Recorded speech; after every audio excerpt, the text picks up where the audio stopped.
헌신하면은 우리는 이것이 하나님 앞에 우리의 몸을 드리는 것이다 이렇게 알고 있습니다. 사실 몸을 드린다 하는 것은 우리의 모든 것을 드린다 하는 거죠. 그런데 몸을 드리기 위해서 우리는 하나님께 무엇을 드려야 몸을 드리는 것일까? 성경을 보게 되면은 우리의 자녀를 하나님 앞에 드릴까, 뭘 드릴까, 그러는데 하나님께서 우리의 몸을 받으신다는 것이 도대체 무엇을 의미하는 것일까? 저는 이제 이 문제에 대해서 여러 가지로 생각을 했습니다. 구약 성경을 보게 되면은 하나님 앞에 자신의 몸을 드리는 이런 특별한 신앙의 행위가 있습니다. 그것은 나시린의 규례죠. 하나님 앞에 일정 기간 동안 마치 제사장처럼 이 세상의 속된 것으로부터 자신을 구별하고 거룩한 삶을 사는 겁니다. 이것이 나시린이지요. 그래서 나시린으로 서약을 하게 되면 머리를 밀고 그리고는 이 부정한 것으로부터 자기 자신을 정결하게 이제 지켜야 하는 것입니다. 그럴 때 이 사람은 온갖 부정하게 하는 것들에 대하여 잘 알고 이런 것들을 피해야 됩니다. 부정한 것들은 손대서는 안 됩니다. 가까이 가도 안 되고요. 옷에 스쳐도 안 되고 눈으로 보아도 안 됩니다. 부정한 것으로부터 자기 자신을 지키는 이 삶을 통해서 하나님께서 말씀으로 부정하다라고 정해 놓으신 것들을 피하는 삶을 사는 거죠. 이건 어찌 보면은 굉장히 힘들고 어려운 삶이에요. 그렇잖아요? 일상생활을 하는 동안에는 부정한 것들을 피할 길이 없습니다. 그래서 나시린이 되면은 이런 것들로부터 완전히 떠나요. 심지어는 부모님이 돌아가셔도 시신을 보면 안 돼. 시신이 부정한 것, 죽음이라고 하는 것 자체가 부정한 거예요. 그리고 길가를 가다가 쥐 죽어 있는 거 보아도 안 됩니다. 왜 우리 이전에 가다 보면은 쥐 죽은 것들 보잖아요. 요새는 운전하다 보면은 이 로드킬이라고 해서 이 고양이나 이 강아지들이 도로에서 그만 이제 죽어서 이렇게 있는 것도 보잖아요. 그런 건 눈으로 봐도 부정한 거예요. 왜 이런 부정한 것들로부터 자기 자신을 지켜야 하느냐? 하나님의 거룩하심을 알기 위해서요. 하나님은 온갖 더럽고 추한 것으로부터 자유로운 분입니다. 그분은 이런 모든 것들을 떠난 거룩한 분이에요. 그래서 내가 거룩하니 너희도 거룩하라 이렇게 말씀하시면서 하나님의 백성들의 삶은 거룩함이 그 삶의 가장 큰 기조, 즉 그 삶을 특징 짓는 것이 되는 거예요. 거룩함이 없으면 하나님의 백성이 아닙니다. 왜냐하면 거룩함은 하나님의 모습이기 때문이에요. 그래서 하나님의 거룩하심을 따라서 거룩하게 되는 것이 하나님의 백성들이 지켜야만 하는 율법적인 정결이에요. 정결. 그것을 자기의 온 삶으로 지켜나가는 것이 나시린입니다. 그런데 그가 정한 기간이 있어요. 그 기간 동안에 머리가 이제 점점점 자라나잖아요. 그러면은 이 나시린의 기간을 끝내는 의식을 행하면서 하나님 앞에 제사를 드리고 그리고 나시린의 기간을 끝내는 거예요. 이런 경험을 하게 되면 그의 믿음에 아주 놀라운 어떤 경험이 쌓이게 되는 거죠. 하나님의 거룩하심을 따라 이 부정한 것들을 멀리하는 삶을 살았던 그의 경험, 그것은 평생 동안 하나님 앞에서 거룩한 삶을 살아야 한다라는 이 분명한 삶의 목표를 그의 마음속에 세워주는 거예요. 이 나시린의 삶이라고 하는 것은 아주 귀중한 헌신의 체험입니다. 자, 그 다음에 또 하나의 헌신이 있었는데 그것은 자신의 몸값을 성전에 드리는 일이었습니다. 즉 성전에 사람 몸값이 정해져 있어요. 그래서 이 정해져 있는 몸값을 하나님 앞에 헌상하는 거죠. 이것이 바로 헌금이에요. 헌금. 우리로 치면은 이 하나님 앞에 자기 자신을 드리는 이 헌금이 정해져 있었어요. 성전에 그 단은 은의 단위로 가령 사람 몸값 은 30 이것이 사실은 이 사람의 몸값이에요. 그 몸값을 하나님 앞에 드리는 거예요. 그것이 하나님 앞에 자기 자신을 헌신하는 하나의 방법이었던 것이죠. 그러니까 구약 시대에는 하나님 앞에 자신을 드리는 헌신으로서 나시린이 있고 그 외에는 자신의 몸값을 한 사람분의 몸값을 하나님 앞에 바치는 일이 있죠. 그럴 때 이 한 사람분의 몸값을 하나님 앞에 바치는 이 일도 실상은 아주 큰 희생을 전제하고 있는 거예요. 한 사람의 몸값을 하나님 앞에 드릴 때 그것은 그냥 껌값을 드리는 것이 아니거든요.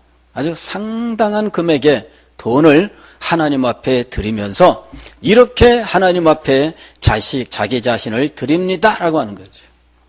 이것이 구약의 헌신이에요. 그러면 신약 시대의 헌신은 무엇이냐? 신약 시대의 헌신은 사실 특별한 어떤 계기를 통해서 하나님 앞에 나시린의 서약을 한다든지 아니면은 자신의 몸값을 드린다든지 이런 것을 말하지 않습니다. 신약 시대의 헌신은 사실 그의 전 생애에 걸쳐 이루어지게 돼 있어요. 가령 우리가 오늘 로마서 12장 14절을 읽었는데 이 말씀은 12장 1절부터 시작되는 말씀입니다. 12장 1절부터 그리스도인의 삶에 대한 교훈이 시작된다 이렇게 이야기를 합니다. 즉 로마서 1장부터 11장까지는 죄인들을 구원하시는 이 구원에 대한 교리적인 내용들을 다루고 있다면 12장 1절부터는 이 구원의 교리에 근거한 그리스도인의 삶을 말씀한다는 거죠. 그러면 그리스도의 십자가의 은혜 또 이신 칭의 그리고 성령의 생명의 법 이와 같은 이 구원의 교리를 근거로 한 이 성도들의 삶은 무엇이냐는 거죠. 그것이 12장 1절 2절의 원리로서 이렇게 나와 있어요. 그러므로 형제들아 내가 하나님의 모든 자비하심으로 너희를 권하노니 너희 몸을 하나님이 기뻐하시는 거룩한 산 제물로 드리라. 이는 너희가 드릴 영적 예배니라. 즉 자신의 몸을 하나님 앞에 산 제물로 드리는 겁니다. 이것이 너희가 드릴 영적 예배다. 우리를 산 제물로 드리는 이것, 바로 이것이 헌신이에요. 그래서 그리스도인들은 십자가로 말미암아 구원을 얻고 의롭다 하심을 받고 생명의 성령의 법으로 다스리심을 받는 삶을 사는데 그의 그 평생의 삶이 하나님 앞에 드리는 헌신이다 하는 거죠. 그런데 하나님 앞에 드리는 이 헌신은 어떻게 하냐? 구약시대에는 나시린이라든지 아니면은 사람의 몸값을 드리는 것으로 헌신, 몸을 드렸는데 신약시대에는 어떻게 몸을 드리느냐 하는 거죠. 이것이 바로 2절에 나오는 거예요. 너희는 이 세대를 본받지 말고 오직 마음을 새롭게 함으로 변화를 받아 하나님의 선하시고 기뻐하시고 온전하신 뜻이 무엇인지 분별하도록 하라. 즉 신약시대에 하나님 앞에 자신의 몸을 드리는 이 헌신은 어디서 이루어지느냐 하면 자기의 마음에서 이루어지는 거예요. 마음에서. 이럴 때 이 마음이라고 하는 것은 이게 심장에 있는 마음을 말하는 것이 아니라 머리에 있는 마음을 말해요. 머리에 있는 마음은 뭐예요? 지성입니다. 지성. 즉 그 사람의 정신세계를 말하는 거예요. 그 사람의 정신 세계를 하나님 앞에 드려야 자신의 몸을 드리는 헌신이 이루어지는 겁니다. 마음은, 정신 세계는 하나님 앞에 드리지 않았는데 몸은 여기 나와 있어요. 그럼 몸은 하나님 앞에 드렸는데 무엇은 안 드린 겁니까? 정신 세계는 안 드린 거예요. 그러면은 하나님 앞에 자신의 몸을 드린 것일까요? 안 드린 것일까요? 안 드린 겁니다. 하나님 앞에 무엇을 드린 거예요? 안 꼽는 찐빵을 드린 거예요. 그죠? 예. 그게 안 꼽는 찐빵을 드리면 그게 자신의 몸을 하나님 앞에 산제사로 드린 게 아닙니다. 하나님 앞에 산제사로 드리기 위해서는 그의 정신세계를 드려야 합니다. 이것이 2절의 말씀이에요. 너희는 이 세대를 본받지 말고 오직 마음을 새롭게 함으로 변화를 받아 하나님의 선하시고 기뻐하시고 온전하신 무엇을? 뜻이 무엇인지. 오직 마음을 새롭게 함으로 그랬는데 이제부터 나 새로워질 거야 이러는 어떤 마음을 심기일전한다 그런 것이 아니라 정신세계의 원리를 바꿔라 그 얘기예요. 이 세대를 본받지 말고, 다시 말씀을 드리면 이 세계에서 우리는 우리의 정신세계를 침범해오는 원리 같은 것들을 늘 배우고 있습니다. 이 세대를 본받지 말고, 즉 이 세상의 정신 세계를 말하는 거예요. 이 세상의 정신 세계, 이것은 인간 중심주의입니다. 인간 중심주의. 그리고 이 인간 중심주의가 점점 이 부패하고 타락을 해가면서 어떤 것으로 변하느냐 하면 이 개인주의로 변하는 거예요. 개인주의. 점점 개인주의에 나 중심으로 살아가는 것이죠. 그 다음에 점점 이 자아 중심으로 변해가기 시작을 해요. 그래서 내가 최고가 되는 것이 이 세대의 정신세계의 원리입니다. 이 세대는 점점 인간 중심으로 가요. 그래서 인간이 최고 위치를 차지하게 되어 있습니다. 이 세계의 모든 이 경향들을 분석하게 되면 인간이 최고예요. 그리고 인간 중에서도 내가 최고예요. 그래서 나 중심이 되는 것이 이 세상의 원리입니다. 그리고 다른 사람은 어떻게 되든지, 다른 사람이 어떻게 생각하든지 상관이 없습니다. 내가 무엇을 소망하며 내가 무엇을 확신하고 있는지 그것이 중요하지, 다른 사람이 어떻게 생각하느냐, 다른 사람이 무엇을 원하느냐, 그런 것들은 중요하지 않다는 거예요. 그것이 지금 이 시대가 가지고 있는 시대 정신입니다. 이런 시대 정신이 우리의 정신 세계를 지금 장악하고 있어요. 그래서 우리는 교회에서 신앙생활을 하면서도 대부분의 시간은 이 세상의 정신 세계 속에서 물들어가고 있기 때문에 우리는 교회 생활을 하는 동안에 이 세대의 것들을 마음속에 담고 살아가는 거예요. 그래서 참된 헌신을 위해서 우리는 이 세대의 정신적인 원리들을 본받지 말고 이러는 거예요. 이 세대의 이 정신세계의 원리, 인간 중심주의, 또 개인주의, 자아 중심주의, 이런 것들을 이제 본받지 말라 이것입니다. 이런 것들이 구체적으로는 자기의 이익을 최고로 여기고 자기의 마음을 편안케 하는 것을 최고로 여기고 어쨌든 자기의 행복을 최고로 여기고 이런 가지가지 모양으로 나타나요. 사도가 다른 서신서에서 자기의 소욕을 좇을 스승을 많이 두고 그랬습니다. 즉 자기 속에 있는 욕구를 따라서 살아가고 이 욕구를 만족시키는 스승, 즉 그것을 만족시켜주는 가르침을 따라다니는 모습들이 말세의 증상이라고 얘기를 하고 있어요. 이 세대의 정신은 끊임없이 그리스도인들을 지금 미혹하고 있으며 그리스도인들은 이 세계의 정신에 계속해서 잠식당하고 있다는 거죠. 헌신을 위하여 우리는 무엇을 지켜야 되느냐면 우리의 정신세계를 지켜야 됩니다.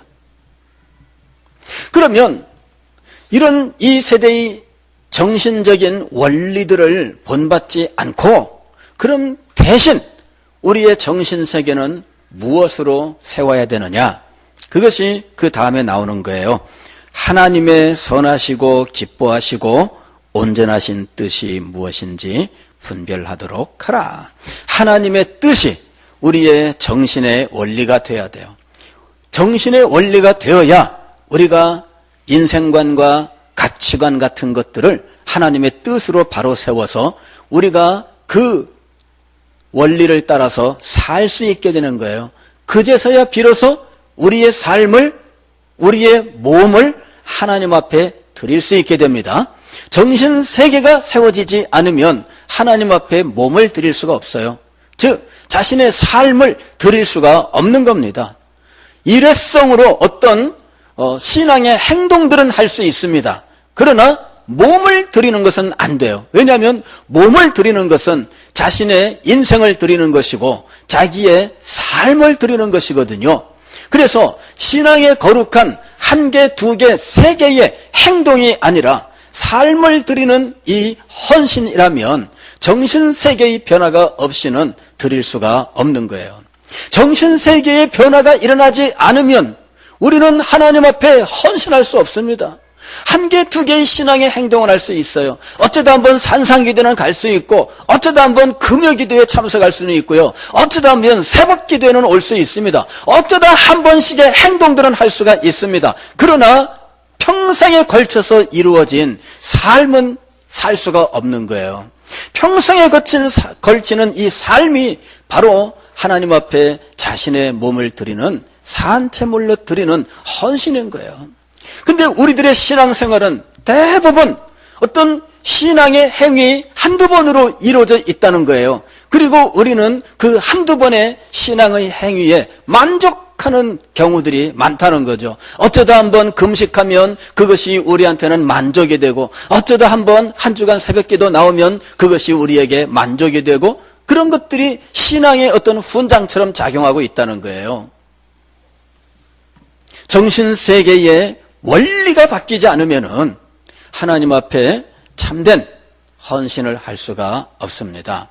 그래서 이 복음으로 말미암아 새 생명을 얻은 하나님의 자녀들은 하나님 앞에 헌신의 삶을 살아야 하는데 그의 정신세계를 새롭게 하라 하는 것입니다. 그래서 제가 로마서 12장 1절 이하에서 이 정신세계를 새롭게 하는 것이 그리스도인의 삶의 원리다 라고 하는 사실을 알고 그 다음에 16장까지 나오는 이 말씀들을 그리스도인의 삶을 위한 교훈으로 연구를 해봤는데 이게 굉장히 힘들고 어려웠어요. 왜냐하면 가지가지 산만한 그 연결되지 않는 교훈들이 이렇게 몇 가지 등장하고 있는 것으로 보였거든요. 그래서 그리스도인의 삶을 이렇게 원리적으로 이야기하고 그 다음에 왜 산만한 몇 가지 사실들을 열거하고 있을까? 제가 그 관계를 깨닫지를 못한 채 어려움을 겪었습니다. 그러나 최근에 이 말씀을 다시 한번 연구하면서 아하, 여기 선하시고 기뻐하시고 온전하신 하나님의 뜻에 대해서 사도가 확실하게 우리에게 가르쳐주고 있는 원리가 있구나 하는 사실을 발견하게 된 겁니다. 그것이 바로 오늘 우리가 읽은 로마서 14장 17절 이하의 말씀이에요.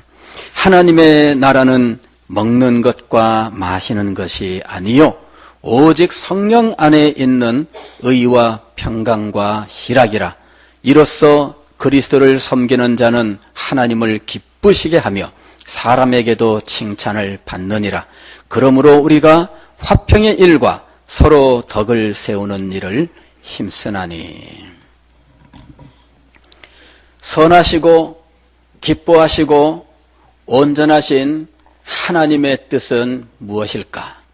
성경 전부를 통해서 이 하나님의 뜻에 대하여 많은 말씀을 할 수 있지만 오늘 사도는 교회를 위하여 시급하게 필요한 하나님의 뜻을 여기 지금 요약해서 말씀해주고 있는 거예요. 성도들이 하나님의 뜻으로 자기의 정신세계를 세워야 하는데, 성도들이 마음속에 가져야 하는 하나님의 뜻은 하나님의 나라의 삶에 대한 거예요. 하나님 나라 백성으로 살아야 한다. 하나님 나라 백성으로 사는데 하나님 나라의 원리를 알아야 그 백성으로 살 수가 있습니다. 오직 성령 안에 있는 의와 평강과 희락입니다. 이것이 하나님 나라의 정신이에요. 그 이외의 것들은 소소한 일들입니다. 가령 여기 예를 든 것이 뭐냐면은 이 먹는 문제에 대한 일들이 있어요. 어떤 성도들의 경우에는 이 시장에서 파는 음식 그냥 사다 먹어도 될까? 가령 여러분, 우리는 이게 무슨 말인지 잘 알지 못하지만 율법적인 어떤 음식 규정들을 지키는 사람들이라면 이거 심각한 문제입니다. 가령 최근에 우리나라에서 할랄이라고 하는 이 음식, 이슬람들을 위한 이 음식 무슨 단지를 조성한다 해갖고 각 지자체마다 경쟁적으로 이거 추진하고 이러는 일들이 있는데, 이게 뭐냐면은 이 이슬람들이 지키는 이 음식 규정이 있는 거예요. 율법적인 음식 규정.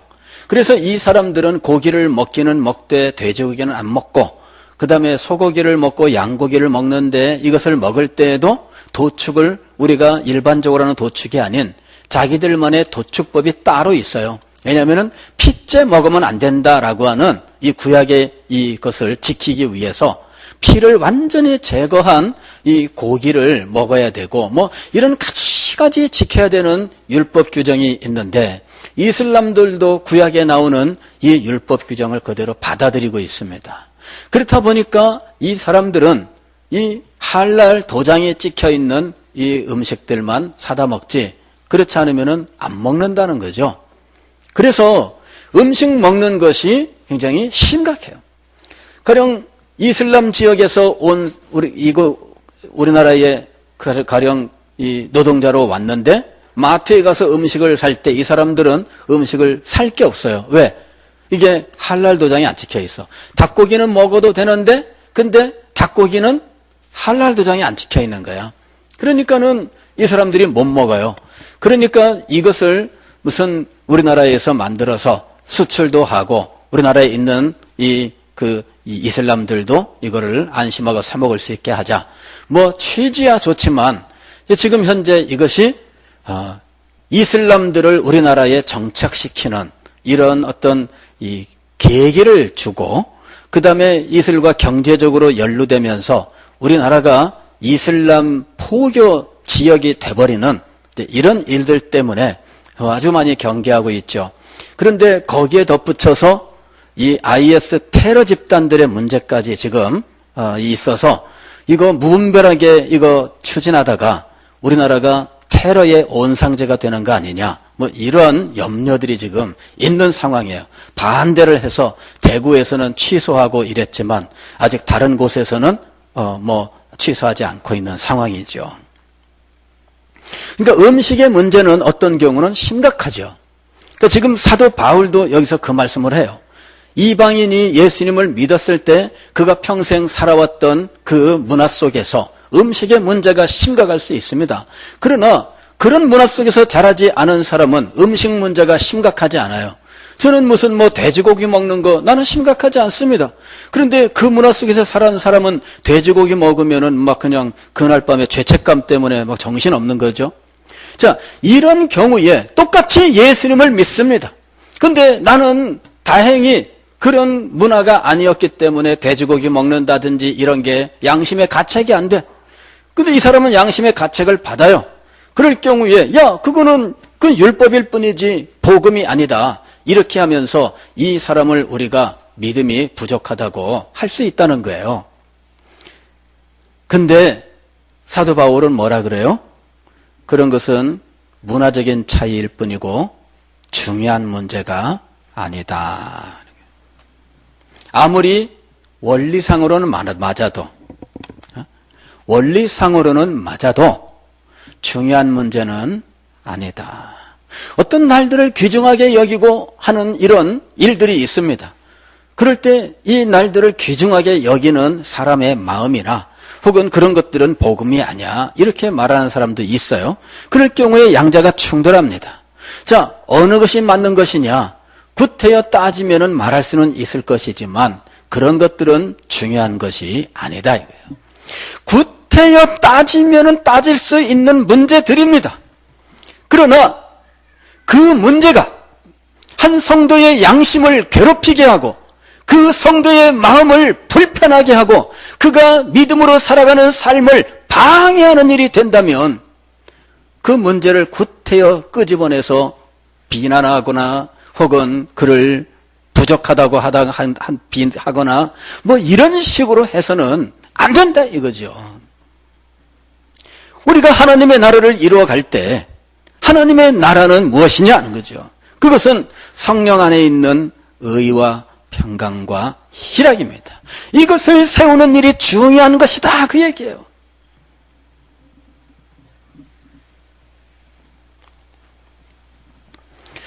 오늘 우리는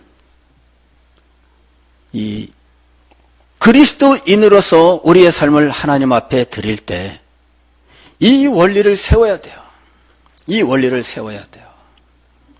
지금 여기 사도가 19절에서 이렇게 이야기합니다. 그러므로 우리가 화평의 일과 서로 덕을 세우는 일을 힘쓴다. 그래서 이게 헌신의 삶이에요. 제가 이 말씀을 읽어보면서 다른 것들은 하나의 예로서 들고 있죠. 그 예를 설명해 나아가는 동안에 결정적인 답을 이야기하는데 화평과 덕, 이것이 하나님의 거룩하신 뜻이라는 겁니다. 교회에서 이것이 하나님의 뜻입니다. 화평을 이루지 않고 불화하는 이런 일들, 이 불화하는 일을 만들어내는 일들, 이런 것들은 중요한 게 아닙니다. 교회에서 하나님을 섬기며 헌신하는 삶의 아주 중요한 원리는 무엇입니까? 하나님이 기뻐하시고 하나님의 선하시고 온전하시고 기뻐하시는 뜻인데 교회에서 우리가 지켜야 하는 이 하나님의 뜻은 화평케 하는 일과 덕을 세우는 일이다 하는 거예요. 화평케 하는 일과 덕을 세우는 일이에요. 평화의 일이라고 하는 것이 바로 화평을 이야기하는 거예요. 그래서 교회 안에서는 기본적으로 우리가 무슨 일을 하든 그 일의 기본적인 색깔이 뭐냐? 화평을 위해서요. 화평을 위해서.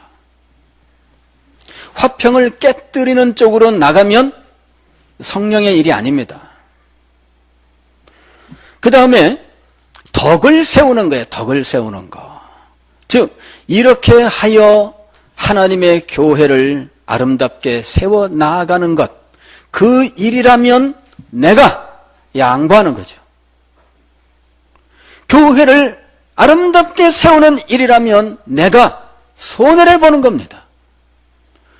이것이 바로 건덕이라고 부르는 거예요. 덕을 세움이라고 부르는 거예요. 덕을 세움이 없으면 그 교회가 어떻게 될까요? 다 개인주의, 자아중심주의를 벗어나지 못해요. 왜? 내가 손해를 보고 내가 이 피해를 보고 내가 사람들에게 한마디 말을 듣고 내가 이렇게 되는 거예요. 내가 그런 식으로 되는 것을 못 견뎌 하는 거죠. 그러나 덕을 세우는 사람은 어떻습니까? 나는 손해를 봐도 내가 양보를 하고 내가 한 수 치는 것 같아도 그것이 덕을 세우는 사람의 자세입니다. 그것은 어떤 심정이냐면 다른 성도들을 생각하는 거예요. 개인주의가 아닙니다. 이것은 다른 성도, 형제와 자매를 생각하는 거죠. 그 다음에 하나님의 교회 이 공동체를 생각하는 거예요. 공동체를 생각해서 이 공동체를 세우는 일, 이 일을 위하여 내가 희생하는 거죠. 내가 양보하는 겁니다. 이것이 바로 화평케 하는 일과 덕을 세우는 일의 목적이에요. 헌신은 무엇이냐? 이렇게 교회를 아름답게 세워가는 삶을 말하는 겁니다. 이것이 하나님이 기뻐하시는 뜻입니다. 하나님의 선하시고 온전하신 뜻이 바로 이것입니다.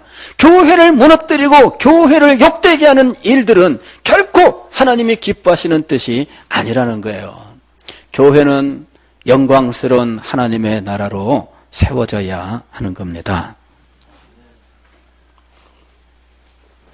제가 최근에 우리 청년부 동계 수련회를 하면서 청년들에게 제가 몇 가지 제가 이 청년들 혹은 대학부 혹은 제가 전도사 사역을 할 때 있었던 몇 가지 사실들을 예로 들어서 우리가 어떻게 해야 할 것이냐 하는 사실들을 제가 한번 말한 적이 있습니다. 제가 처음 신학교에 들어가서 모교회에서 중등부 전도사가 되었는데 그때 제가 이 전임자로부터 인수받은 학생들은 출석이 한 55명, 주일 출석 한 55명 이렇게 하는 중등부였어요. 교사들은 뭐 한 10명쯤 되었는데 이 전도사님이 저보다 2년 선배인 분이었는데 자신은 학생들 제자 훈련은 열심히 했지만 교사들하고는 제대로 못해서 그게 좀 아쉬움이 있다 이렇게 인수인계하는 동안에 이야기를 했어요. 그래서 제가 그 말을 듣고 그러면은 나는 이 교사들하고 잘 이렇게 협력하면서 일을 해나가면은 좋겠구나 하는 마음을 가졌죠. 근데 그게 뭐 교사들이랑 어떻게 해보겠다 뭐 이렇게 마음을 먹었다고 되는 건 아닙니다.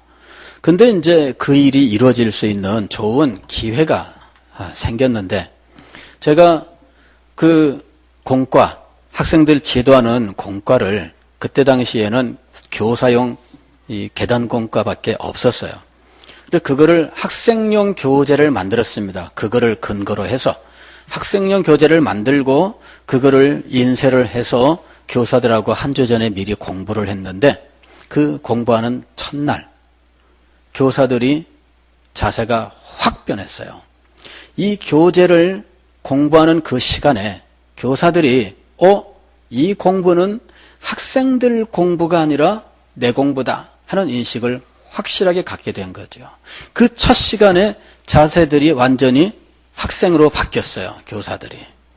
그래서 교사들이 이 학생들 지도하기 위한 공과공부 연구 모임에 열심히 참석하게 됐어요. 그랬는데 이 교사들이 한번 도약을 하게 된 계기가 생겼어요. 중등부에 어떤 사업을 진행하게 되었는데 교사들이 다 나와서 같이 합시다 이렇게 얘기를 했더니 한 교사가 제가 그날은 무슨 일이 있어서 저는 참 못하겠네요. 이제 나는 빠지겠습니다. 뭐 이제 이런 식으로 얘기를 했어요. 저는 안 되겠습니다. 그러니까 옆에 있던 다른 교사가 뭐라고 얘기했느냐 하면은 무슨 일 있는데 그래요? 내가 도와줄게요. 같이 합시다. 그랬더니 이번에는 부장 집사님이 나도 도와줄게. 이래가지고 내가 도와줄게요. 같이 합시다. 나도 도와줄게. 그랬더니 다른 교사가 나도 도와줄게요. 이렇게 나선 거야. 그러니까 그때 내가 일이 있어서 못하겠습니다. 이랬던 이 교사가 아니에요. 제가 어떻게든 다 해내고 그러면 제가 하겠습니다. 이러더라고. 그때 요 부서가 바뀌었어요. 자, 그때 나온 말이 뭐였다고요? 내가 도와줄게. 내가 도와줄게. 예. 그때부터 이 교사들이 완전히 바뀌었어요. 무슨 일을 하든 교사들이 100%. 직장 다니는 사람들 낮에 이 행사를 진행하게 되면 올 수 있을까요? 없을까요? 옵니다. 조퇴하고 오는 게 조퇴하고. 지방에 출장 갔던 사람도 시간 맞춰서 막 달려왔어요. 그래가지고 중간쯤 이 사람이 헐레벌떡 뛰어들어와가지고 제가 지방 갔다 오는 중입니다. 비교 조금 늦었지만 이 사람이 그렇게 열심히 달려왔다는 거예요. 그러니까 서로 다 같이 한 마음 한 뜻이 되어서 서로의 사정들을 돌아보고 서로 도와주려는 이 충만한 마음을 가지고 협력을 하니 이 부사가 안 될 이유가 없었어요. 제가 1년 한 2년 정도 가까이를 맡았는데 120명 정도 이 중등부로 발전을 했어요. 제가 능력이 있어서 그렇게 된 거 아닙니다. 선생님들이 변했어요. 그 계기가 뭐였다고요? 내가 도와줄게. 그 말 한마디에 변한 거예요. 제가 나중에 목사 안수를 받고 뭐 교회에 부임을 했는데 작년부 교구를 하나 맡고 대학부를 맡았어요. 그랬는데 이 대학부는 교육의 일관성을 보장하라 이러면서 교육자들이 너무 짧은 시간에 계속 바뀌니 교육의 일관성이 안 된다 이러면서 그야말로 이제 막 자기들이 자폭을 하고 있는 상황이었어요.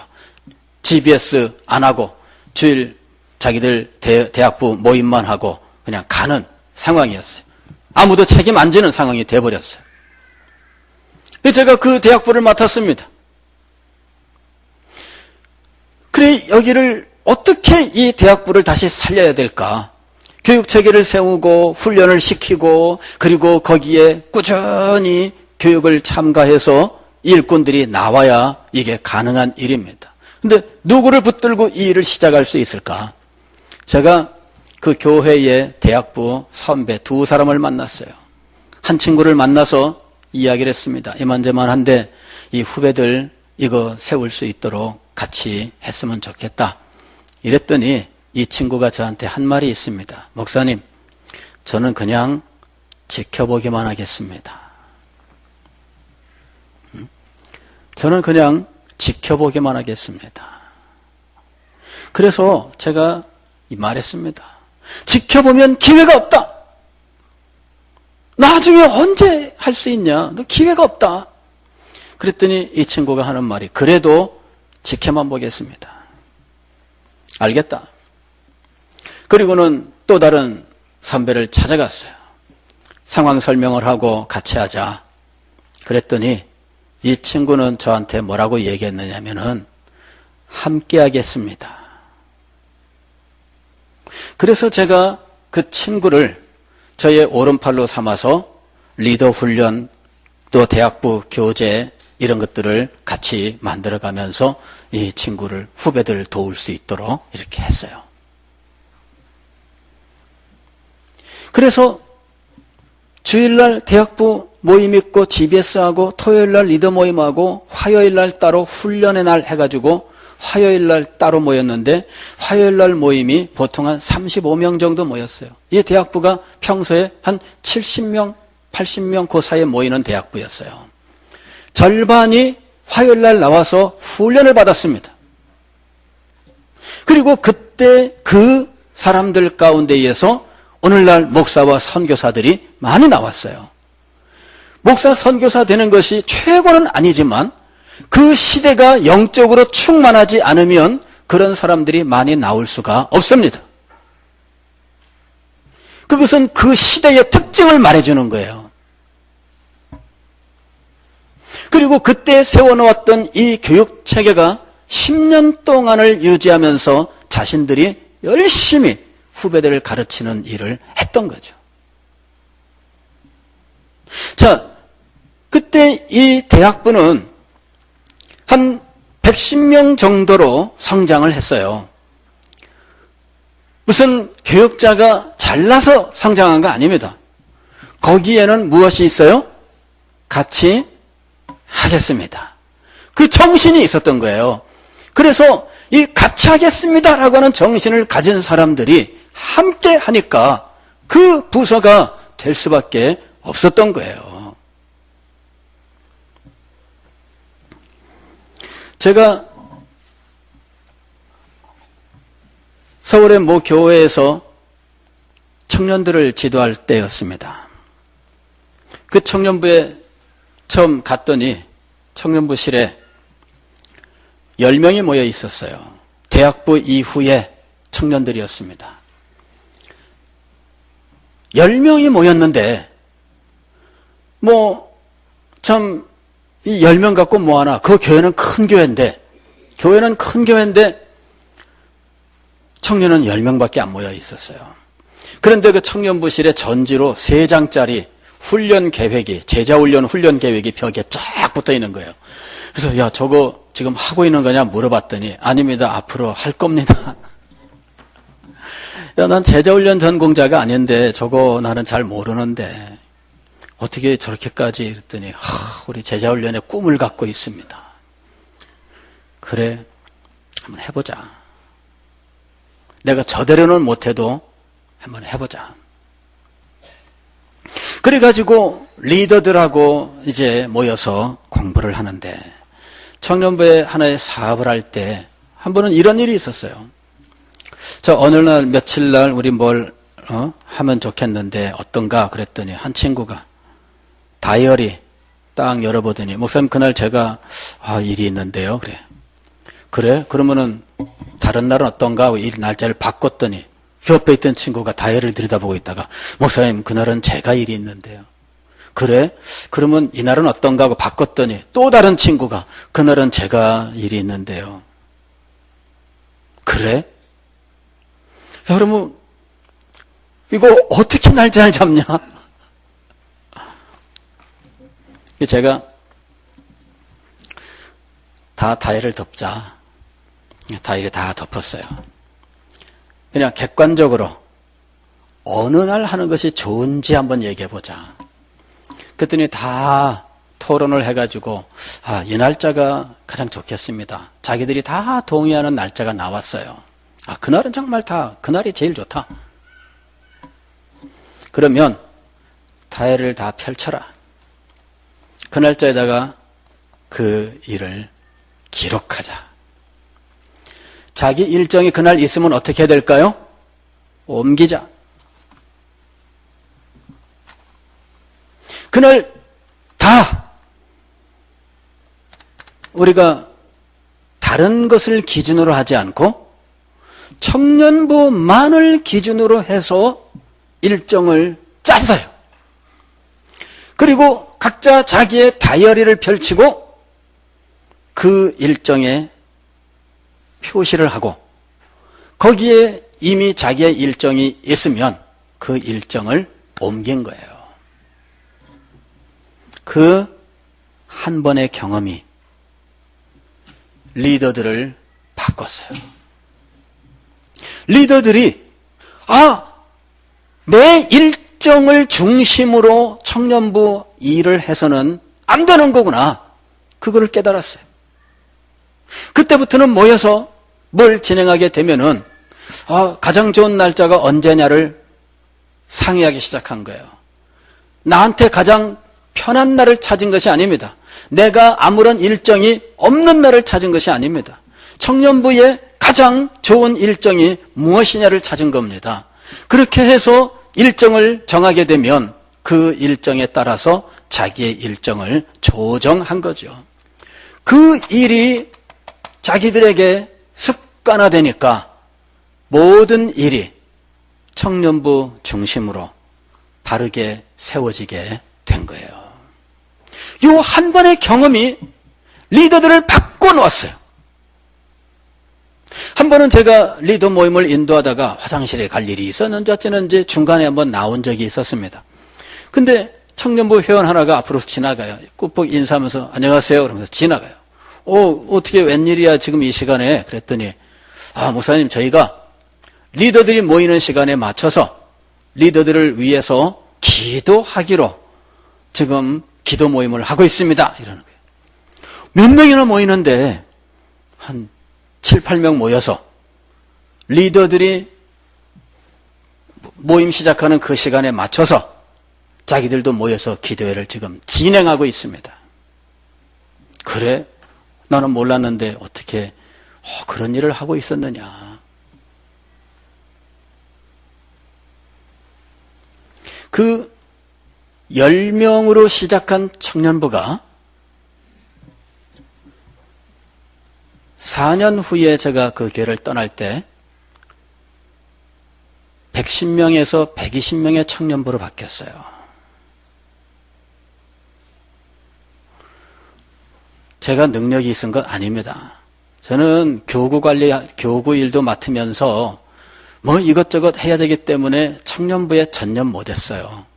그런데 됐습니다. 이유는 뭘까요? 리더들이 변한 거예요. 어떻게 변했어요? 청년부 중심의 일정을 짜는 법을 배운 거죠. 여러분, 우리는 교역자가 잘해야만 부흥할 수 있다고 생각을 해요. 물론 그것이 무조건 터무니없는 말은 아닙니다. 그러나 여러분, 회원들이 어떤 마음을 갖고 있느냐에 더 많이 좌우된다 하는 사실을 우리가 알아야 돼요. 회원들은 변화가 없는데 그 변화가 없는 그 속에 새로운 사람이 왔을 때 이 사람이 그곳에 적응할 수 있을까요? 그게 쉬운 게 아니에요. 변화된 사람들이 모여 있으면 누가 오든지 그곳에 적응할 수 있습니다. 이것이 차이가 나는 거였어요. 변화된 사람들이 있어야 됩니다. 오늘 우리 사도도 마음을 새롭게 함으로 변화를 받아라고 이야기를 하고 있습니다. 변화된 심령들이 하나님 앞에 자기를 바칠 수 있고 변화된 심령들 속에 새로운 영혼들이 와서 적응할 수 있는 것입니다. 그냥 나는 변화되지 않고 네가 변해라 이러고 있으면 그곳에서 무슨 역사가 일어나겠습니까?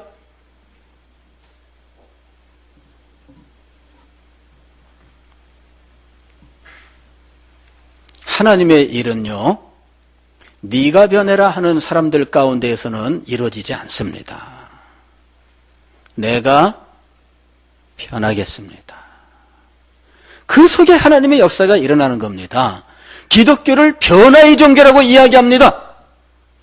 영적 생명이 변화됩니다. 그의 정신세계가 변화됩니다. 삶의 목적과 방향이 변화됩니다. 자기의 삶의 원리들이 변화가 됩니다. 이 변화가 바로 기독교의 특징이에요. 근데 변화되지 않으려고 하는 마음을 가지고 있다면 거기서는 아무런 역사도 일어나지 않는 거예요. 사랑하는 성도 여러분, 우리 몸을 하나님 앞에 거룩한 산 제물로 드리고자 원하신다면 변화되시기를 바랍니다. 생각이 변화되시기 바랍니다. 마음이 변화되시기 바랍니다. 나 중심, 내 개인 중심, 자기 중심, 내 이익과 내 자존심과 내 위신과 내 체면 중심이 아니라 하나님의 영광 중심, 교회 중심, 십자가 중심으로 변화될 수 있기를 바랍니다. 주님께서는 이 변화된 사람들 속에 역사하셔서 이곳에 놀라운 부흥의 은혜를 베푸실 줄 믿습니다. 금년에 우리 여전도회 이 변화된 심정으로 하나님의 일을 감당하시고 하나님 베푸시는 놀라우신 은혜와 부흥을 체험하시는 여러분이 되시기를 주의 이름으로 축원합니다. 기도하겠습니다.